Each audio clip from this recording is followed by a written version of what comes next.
Kris is from Bakersfield, California. That's the Central Valley. And her parents are teachers and educators. Her dad was a principal and then later a superintendent. And her mom was a teacher and then later a principal. Sandy's from Iowa and from a very rural and remote part of Iowa. She grew up on a family farm. My parents have been married for over 50 years. All of my aunts and uncles, everybody was married almost that I ever knew. Marriage was significant and honored and respected and taken very, very seriously. I was born and raised in Brick, New Jersey. Many of my friends used to say we had a Donna Reed family. My parents, very involved, great parents. They offered up a very loving home. I was born and raised in San Francisco, California.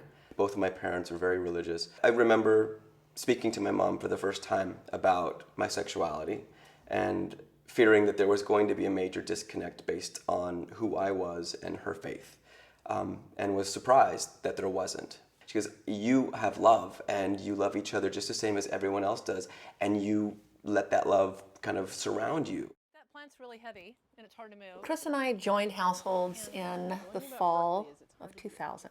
We thought about what it was like to live our lives independently, and we both had our children.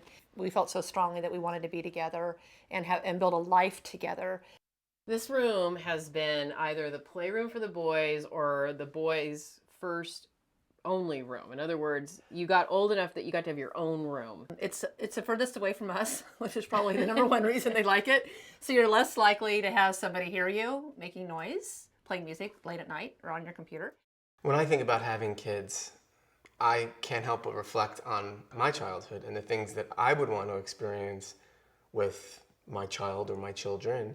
I think we'd be great dads. I mean, I love our nieces and nephews as if they were our own children, and we treat them that way. I think if we're unable to get married, that it would definitely change the outlook in terms of starting a family. I know that Jeff and I have seriously discussed that marriage would come first.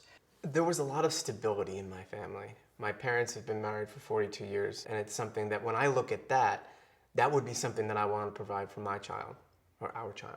All right, so then it's just us. So if you have 4 boys, you focus almost all your energy on food preparation. And in a way, that's kind of a nice focal point, right? Everybody does need to have dinner. We try to create a family and a world for them that is consistent and stable and reliable and predictable. When you know, that's what kids need.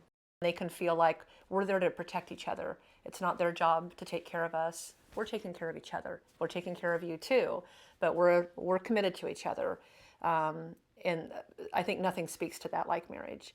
I want to marry Jeff because it's here for me. It's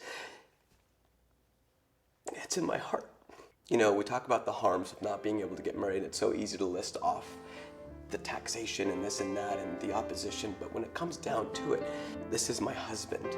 He has made me want to marry him more than anything else in the world. And it's in my heart.